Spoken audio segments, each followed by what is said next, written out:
आपले धनुष नायडू दादा त्यांनी आपल्या केळीच्या बागेसाठी 15 दिवसांपूर्वी सुपर ग्रो कंपनीचा बनाना कॉम्बो वापरला होता।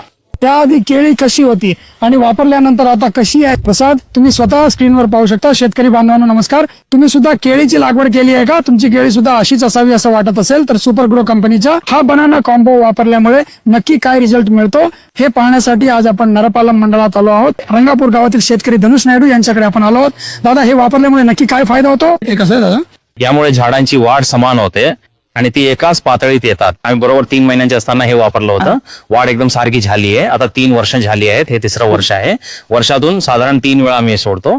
यामुळे केळीचे घड एकाच वेळी कापणीला येतात, सगळे एकाच लेवलला येतात, लांबी चांगली मिळते, रिझल्ट तर एकदम भारी आहे। बरं, या कंपनीचे एक भाऊ इथे आहेत, 1 मिनिट भाऊ, हे वापरल्यामुळे अशी वाढ होण्यामागचं मुख्य कारण काय आहे असं तुम्हाला वाटतं?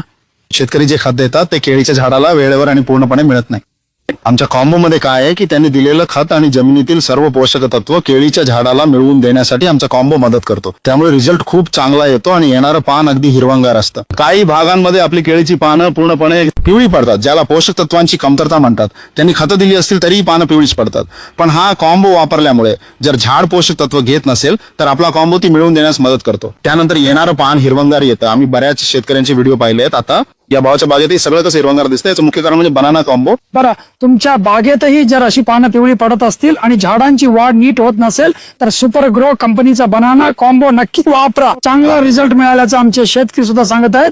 तर या बनाना कॉम्बो बद्दलची पूर्ण माहिती मी तुम्हाला स्क्रीनवर देत आहे। काही शंका असल्यास तुम्ही चौकशी करू शकता। जर तुम्हाला हे हवं असेल तर फोन करून ऑर्डर देऊ शकता। पुढच्या वेळी एका चांगल्या शेतकरी व्हिडिओसह पुन्हा भेटूया। धन्यवाद, बाय बाय।